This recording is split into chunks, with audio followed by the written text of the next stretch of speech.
I'm really at this point going on a feeling of what it's like to be Jewish in a place where such a terrible atrocity took place, relatively speaking, not too long ago.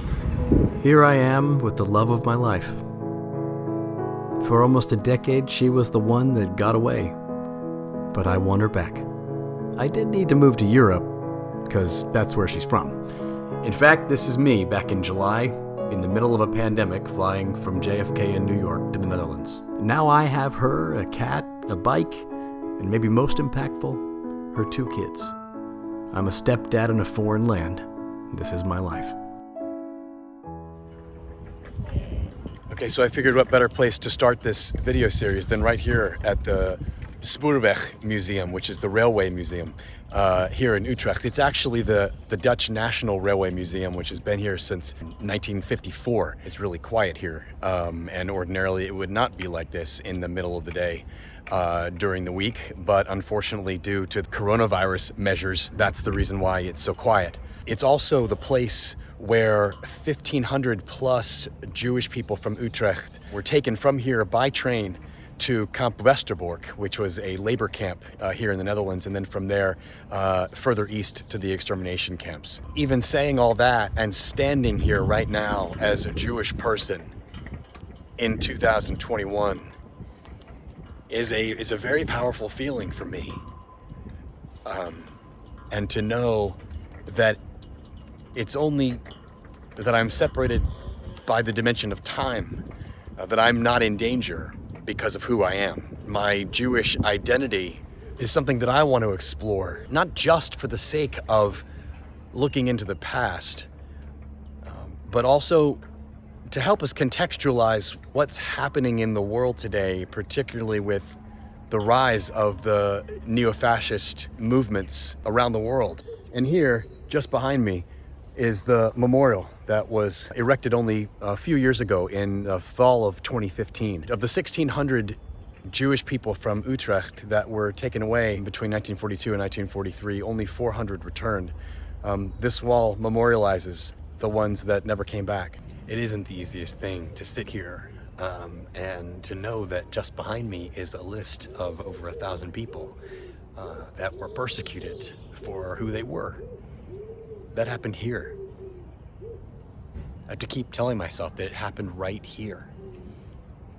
Sometimes it's hard to look around on a quiet day, a beautiful day like this, and imagine what that must have been like. It makes me feel in awe, inspired, and grateful to be here today, to be able to celebrate these people's lives because I'm here.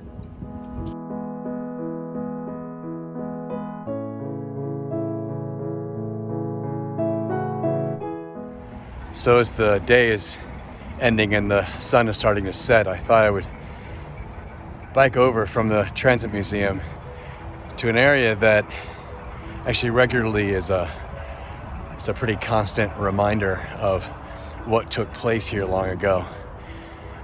And I find that it's well worth spending some time here in a place where there are still a lot of bunkers remaining from the war.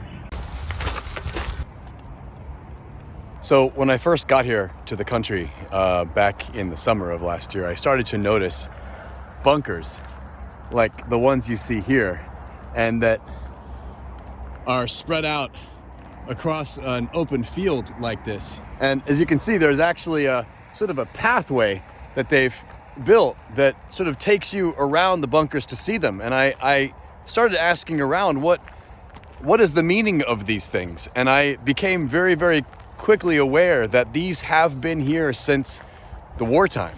These were built here and served, we think, as ammunition bunkers. They're actually ever present. They've just been left here as a part of the landscape. It just goes all the way around this path and this open field filled with bunkers that were built by the Germans. All over the country, I'll pass by one of these bunkers and I'll remember, oh yeah, that's right.